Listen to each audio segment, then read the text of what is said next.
Hello everybody, this is Martin. I am back here playing Ad Nauseam Tendrils. Today I am playing against Miracles. This is a previously recorded match, but for this particular match we actually both of us knew what the other one was playing. So my opponent knew I was on Storm and I knew that my opponent was on Miracles.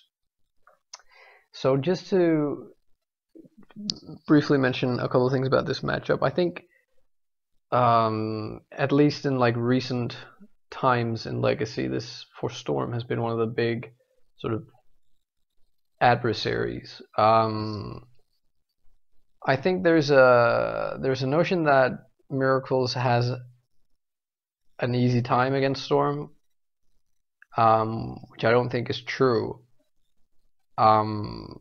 Conversely, I don't think Storm has an easy time against Miracles either, and I really think it's like when you play against Miracles, oftentimes it feels vastly different if you're up against like a really battle-seasoned Miracles player, or if you're up against someone who maybe only picked it up within the last couple of weeks or months.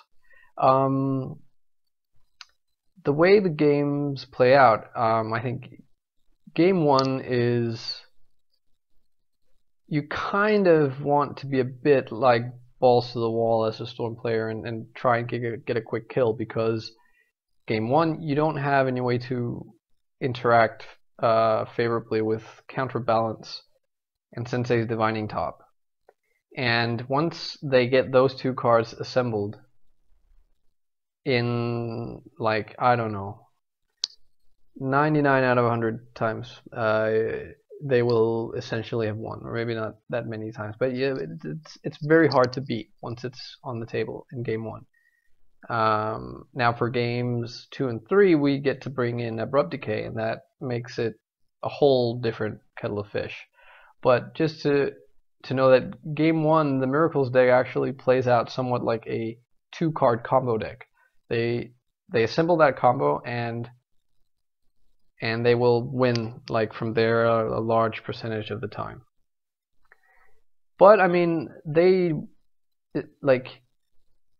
if they're up against you, if they know they're up against Storm, then that can sort of maybe push the percentages of them mulliganing aggressively to have a hand that can assemble that combo. It makes that a bit more likely, but they don't always have it anyways, and I think, like, I feel very favored. Well, not very. I feel favored if I win game one, and maybe that's not saying much, but like, and that will happen, a decent amount of time. You'll just get to power through. They'll have like a slow or cumbersome hand. They might just have a Force of Will as their only means of interaction, and we can win through that easily. After a sideboard, they will usually bring in some more counter spells, usually Flusterstorm. A lot of the Miracles decks splash red and will bring in some number of red blast effects, and they're quite annoying. And they'll snag our cantrips. They'll usually have some form of permanent-based graveyard disruption, like a Rest in Peace or a Grafdigger's Cage.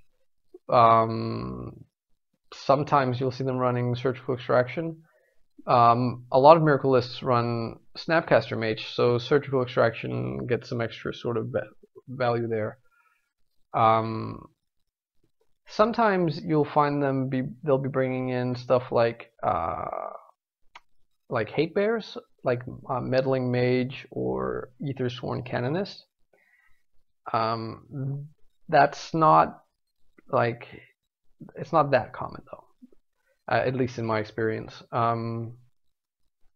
What you want to bring in is your Abrupt Decays for sure, 3 or 4 depending on how many you run. Then if you have any additional Storm cards, I would like to bring those in as well. The additional Storm cards make it so that the post-board games will often drag out, and you'll both be making a lot of land drops. You'll have to wait for the opportune time to win, and having a storm card, either a Tendrils or an Empty Ones, in your hand can sometimes just they can't trump that. You know, you can wait until you have 8 cards in hand, and then just sort of start unloading, and then like with that you can get them to maybe counter something, and then that can easily get up to, and if they fetched and all this, it's not unlikely. And if you have 2 Tendrils after board, then you can Tendrils and then tutor for Tendrils and get around what they're expecting, which is to be all in on the tutor. So yeah, bring in, like, if you, for a long while I ran a second Tendrils in my sideboard, and I would always bring that in. Then there's the question of bringing in creatures. You bring in creatures, and there are commonly 3 different ones that would be relevant here. One is Xantid Swarm, the other is Dark Confidant, and the last one is Young Pyromancer. Now, Xantid Swarm is good. I think where it has the most relevance is that a lot of the time the Miracles player will set up a scenario with Sensei's Divining Top where they will be floating a counter spell type card on top of their library, like a Flusterstorm, and they'll just never shuffle, and they'll just always keep it on top, and that can be really, really hard to beat. But with the Xantid Swarm, we get around that. Yeah, I would say that Xantid Swarm is pretty decent against Miracles.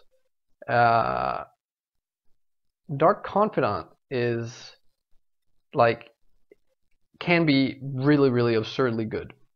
If you have him in play for, I would say, 3 turns unmolested, then there's a very real chance of the game just getting away from running away from them, because they are depending on you not, or rather any opponent would be depending on us not getting more resources, because our deck is very streamlined, and the more resources we have, the more impossible it becomes for them to eventually stop us. Plus, Dark Confidant can chip away at their life total, and will eventually mean that you can Tendrils for 12 damage instead of the usual 20.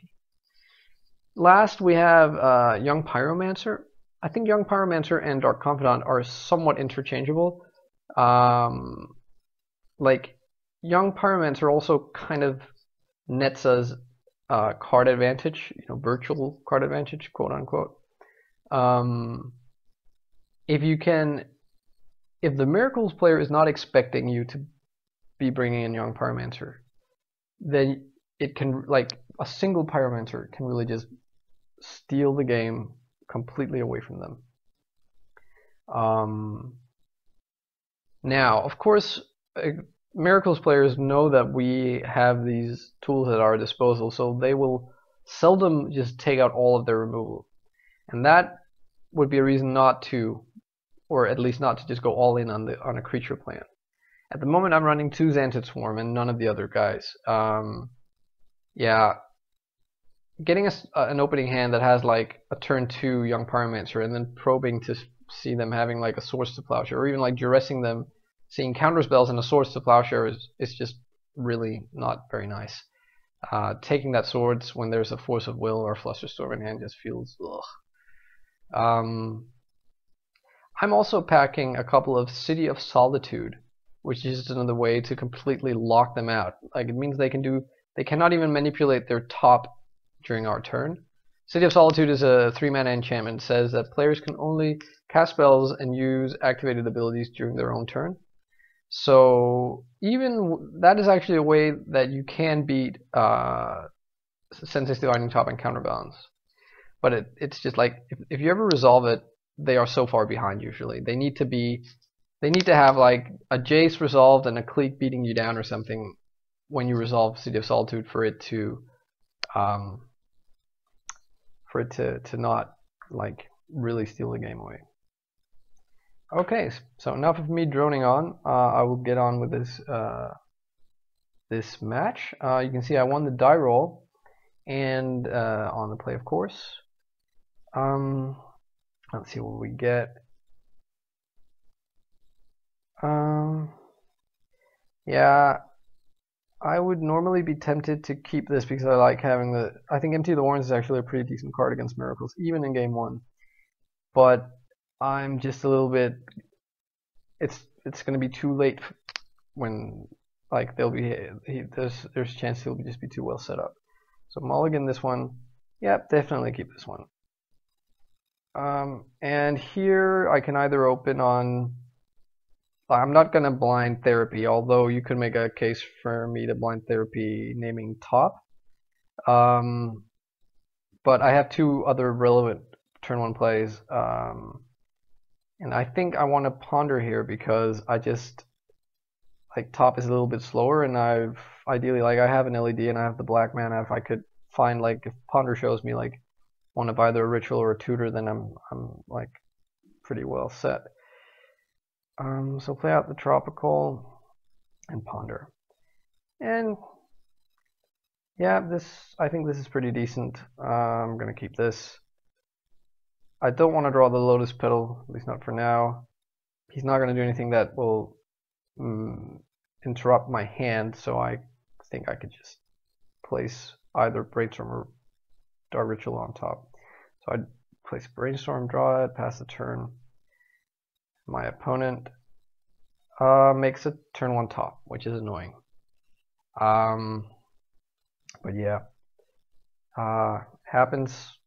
The games where Miracles makes a turn one top and the games where they don't are pretty different. Like it's an incredible like engine for them, I suppose. Okay, so draw my Dark Ritual. I think I open here on Brainstorm. Oh no, I guess I don't. Yeah, no, that's right. I get kind of scared of like if he has the turn two, like yeah, turn one top. If he has turn two counterbalance and a blue land, then I'm basically screwed. Excuse me. So I don't feel like I can afford to not make this play.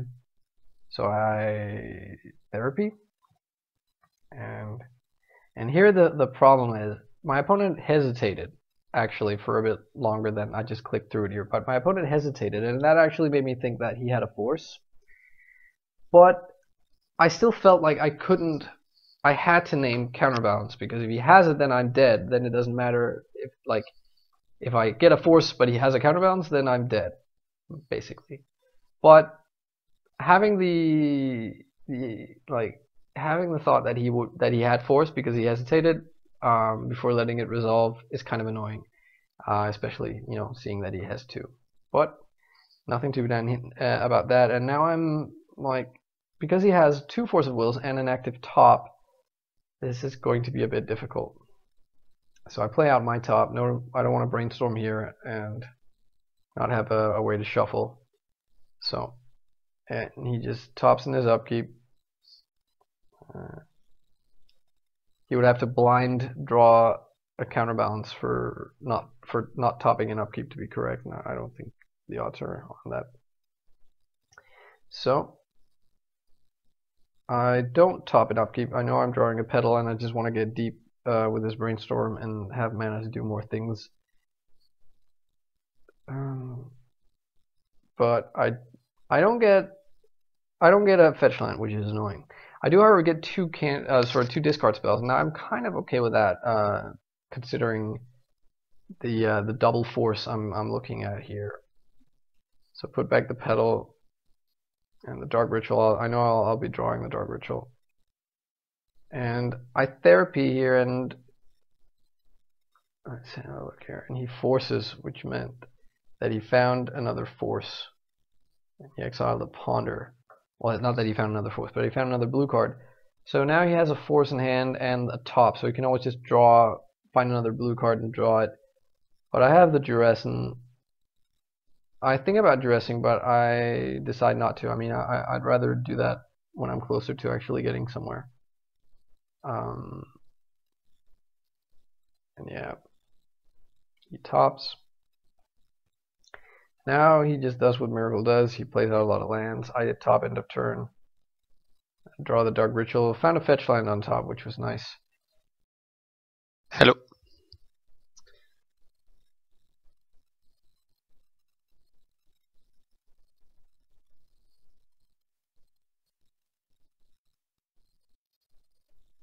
Oops. So I think we skipped through my turn a bit there. I Duressed and he Brainstormed in response, and basically showing me 2 lands and 2 Terminus. So now his Force of Will is, well, possibly now at the top of his library is Blue Cord, Force of Will, and then blank. So I had to take 1 Terminus, so not looking great. We're on this turn. Draws. Place that land I top end of turn. I definitely want the fetch land now to be able to see some fresh cards.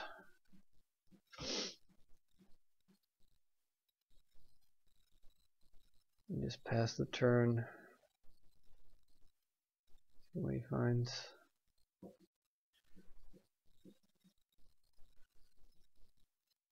Oops. Something.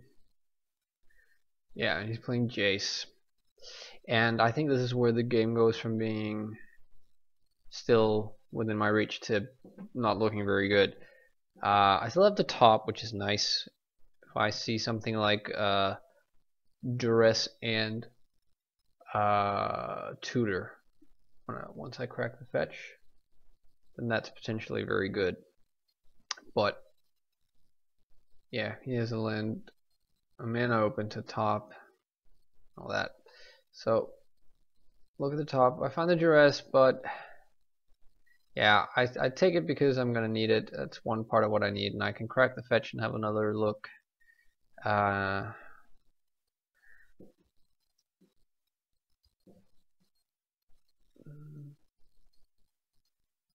now he's getting to like draw an extra card every turn, just to go through a volume of cards with his top and Jace and fetch lands. So not looking great. Top, I see. I guess I need another ritual, but it's not good enough. So crack the fetch. I need some business. Yeah, not looking good.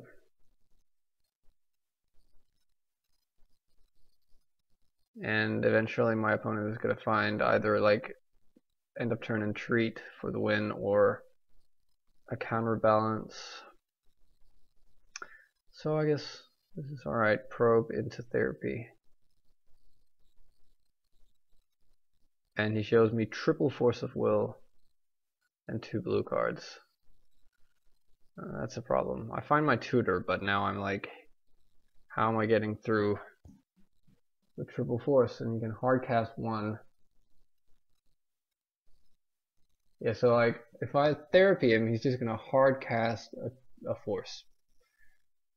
If I Duress him, he's probably just gonna let me take one of his forces, but that still leaves him with 2 and 2 blue cards, and he can hard cast 1. So I'm like, it's not looking great.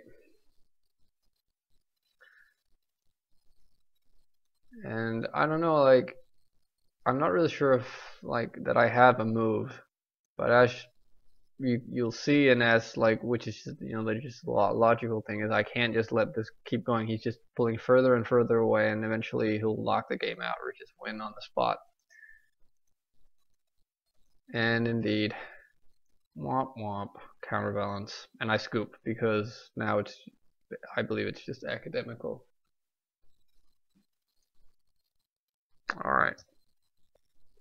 Alright, so for game 2, I bring in 2 Xantid Swarm and 2 City of Solitude and 3 Abrupt Decay, and I bring out 1 Past in Flames, 2 Duress for the Xantid Swarms basically. I bring out a Cabal Ritual, I bring out a Ponder, and I bring out 2 Lotus Petals. I think that's it. I don't bring in the Ad Nauseam. I know people like it because you can do stuff at instant speed in response to their top activations and stuff like that.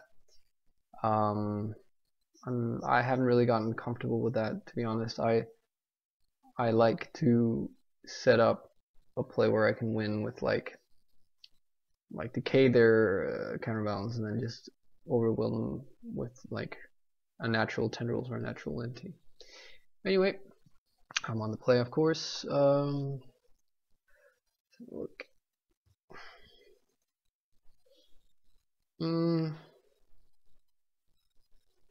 Yeah, I don't think I'm getting away from this hand. It's a little bit clunky with the empty and the tutor and no ritual. Only one land. I have a decay for any sort of counterbalance or hate bears. I have 2 cantrips, so yeah, I'm gonna stick with this. I'm going to fetch for Underground Sea and Ponder. Well, there's a second land, another LED. This is pretty decent. I got the Brainstorm to maximize the shuffle effect. Also, depending on whether or not my opponent can counter me, I have a way to Brainstorm the empty the warrens back and then do like a tutor with 2 LEDs for another tutor for empty and then make like, I don't know, like 12 or 14 goblins, but we'll see. So yeah, I want that fetch land. Doesn't really matter what the second card is because I'm going to Brainstorm. There's of course a chance that he can like red blast me or something, but let's have a look. Tundra into Relic. So for the time being, my Past in Flames is off the table, but I think I'm okay with that. I'm okay with that not being a Sensei's top. Yeah, and he makes me exile. I'll exile the land. So, draw the petal, Brainstorm.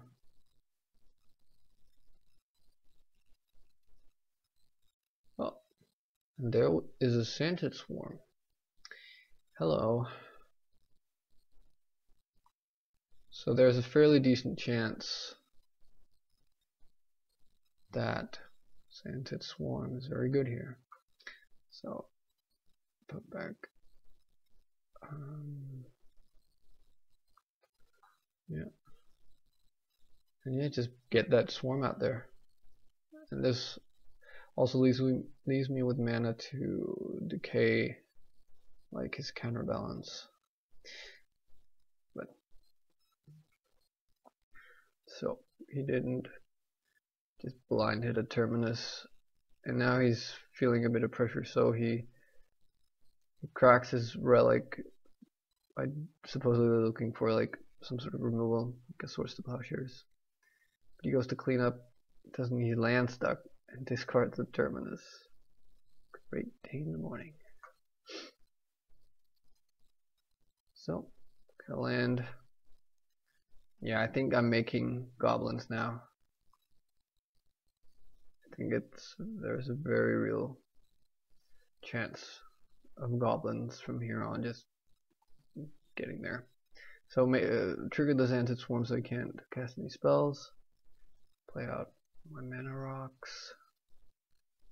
I could, I suppose, get cheeky and decay my swarm, but no, it doesn't make any sense. That's just 2 mana. I can just tutor an extra time for another tutor. So maintain priority, crack the LEDs. No need to make red because we've got the Lotus Petal for that when we need it. I can't go for Past in Flames. I don't have enough mana without any ritual effects, so I go for another tutor. And 1 more tutor. And get the empty. And that's 14 goblins.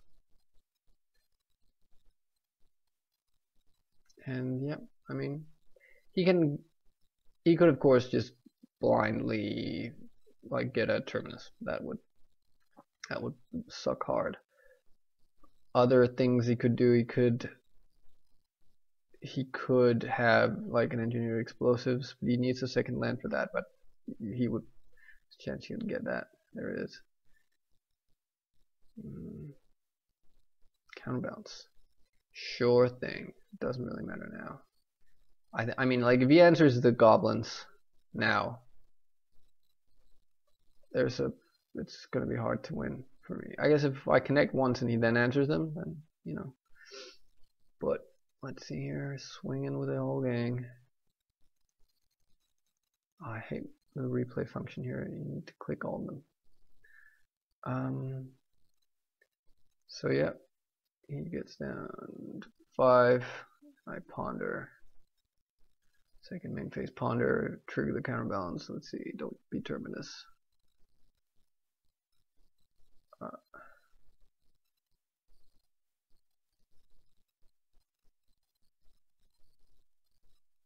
Yeah, and he concedes. It's land. Yeah. Alright, well, that was fairly. I think I kind of zerged him here, you know, like my hand just allowed for pretty explosive opening. I mean, he probably has a handful of counter stuff, but the Xantid Swarm just. This was one of the cases where it's fantastic. If he had a Source of Plowshares, it would just be. Then it would just be nicer for it to have been a Duress, but. So yeah, a little bit of a high risk, high reward type of card, even here, because you can be pretty sure they'll have some sort of removal after the board even. And now, like for the last game, I would actually be kind of tempted to board out the Empty the Warrens and the Xantid Swarms, just because I've shown them to him and he got beaten so badly by them that he's going to be bound to. They're going to like those cards are going to be on his radar, but I think that kind of mentality can backfire a bit, or that kind of approach can backfire a bit. So I don't really change anything for the third game. All right, so we're here for game 3. Let's see, I'm on the draw this time. But yeah, that's a good hand. The double swarm is potentially fantastic. He might think that he's in the clear with like a Source of Plowshares, and there's the second one. At the same time, though, I mean, they don't really stack, so yeah. The 2 LEDs good. Swamp, Scalding Tarn. Scalding Tarn lets me get the tropical I need for a swarm, which also will leave me with like decay mana, and I can brainstorm. So this is a pretty good hand. I don't mind this hand. Let's see, let me open on Relic again. I'll ponder. Well, anything but top, really. Yeah, I'm sorry, these replays, they don't allow me to see whether or not he shuffles. I don't think. Ah. Hang on, wait a moment. They do. Well, he chooses not to shuffle, so make of that what you will. Look. Ah, ritual, that's good. Yeah, we just want to just windmill slam that Xantid Swarm. And basically now, if he has a hand with Force of Will and one more counterspell, like an actual counterspell or a Flusterstorm, he probably has to force. Because it depends on the rest, like what he has to pitch and stuff. But he doesn't. So now he either just doesn't have any counter, like he doesn't have a force, doesn't want to use his force, or he has a way to remove the busy bee. Yeah.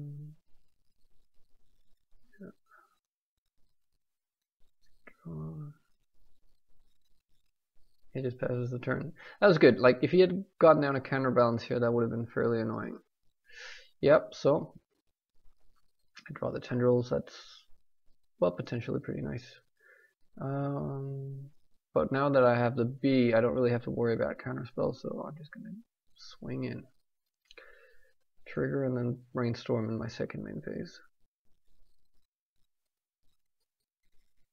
Like you can you could forget and just, but you don't want to do that. You always want to attack with the bee unless you're fearing something that's going to come down and block it. Even if you're just like shooting off a cantrip, because basically he's gonna, if you do that before you attack, it's gonna, if he has anything to counter it with, he's probably going to do that because it's not going to be relevant for when you go off.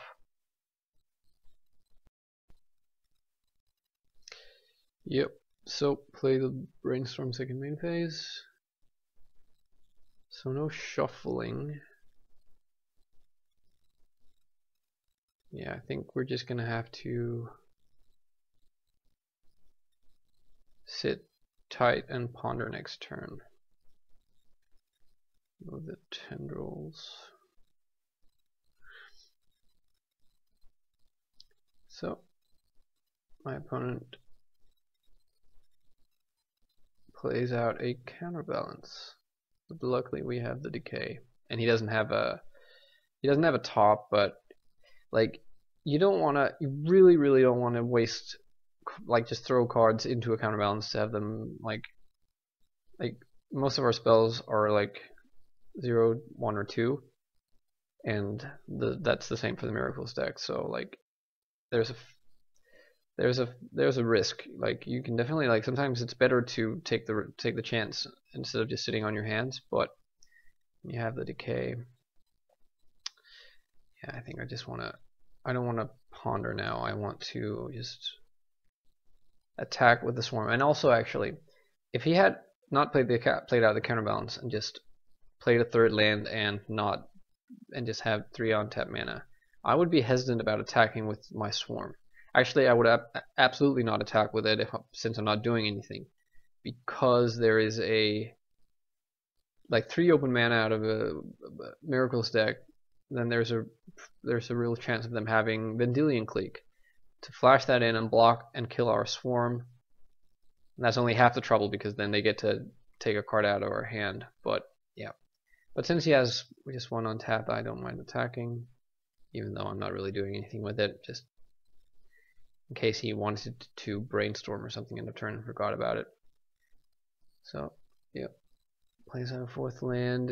I think he's just gonna slam Jace, actually, if I recall correctly. Yeah, he slams Jace. This is a problem. I think if he bounces the swarm, then I might be somewhat up a creek. I mean, I can replay it, but then he can bounce it again, and those are turns where I'm not really. I only have the 1 blue-green mana, so I'm not really pondering. Also, he might just, like, I have the 2nd one, so even if he had a force now, but yeah, it's maybe not that big of a deal. But I think he might want to have bounced it, because as long as this is around, he's just a sitting duck. But he has his counterbalance. He doesn't know it's about to get decayed, so maybe that's why he felt confident enough to brainstorm with this Jace. He made a land drop, so he's not doing anything else. And I end of turn, I decay his counterbalance. I draw my tendrils, and I attack. So funny thing, when you attack and the opponent has a planeswalker, you have to tell the game if you're attacking the player or the planeswalker. And the swarm says defending player can't cast spells. I'm not actually sure what would happen if I attacked this planeswalker, but I didn't feel like getting cute on that, so I just attacked him. Trigger resolves, and I get to ponder.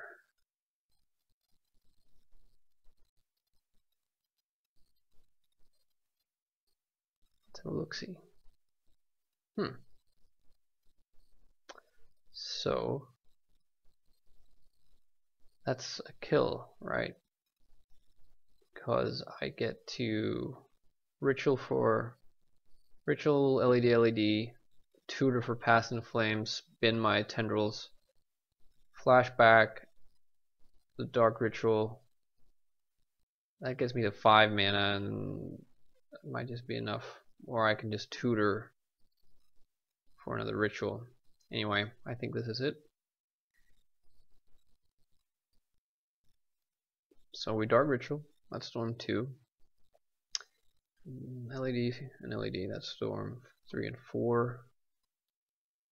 Tutor crack, that's storm 5. And he's only at 16 actually, so yeah, I won't need to tutor again, but we just so we go Pass in Flames, storm 6.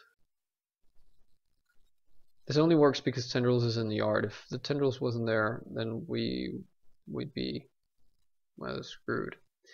So we dark ritual, and now we have enough storm because he dies from me casting this now. That's exactly lethal. But if it hadn't been, we could even have tutored for like an LED, That would take us down to 3 black. Then, but storm 8, and storm 9 for the LED. Crack that sucker for blue, and then we tendrils him for 20. Or if he's at more life, we actually have 2 blue mana to work with, and or black mana, so we can cantrip twice and build up more storm. But not necessary. Yep, he dies.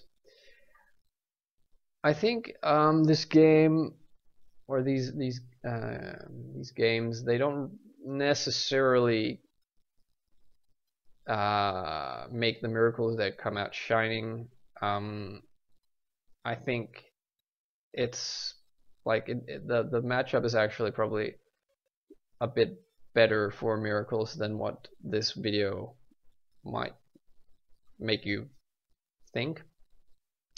But it does showcase the Xantid Swarms, and it also, like, I think in particular the games 2 and 3 when he didn't get a top down, that just shows you like they need their top.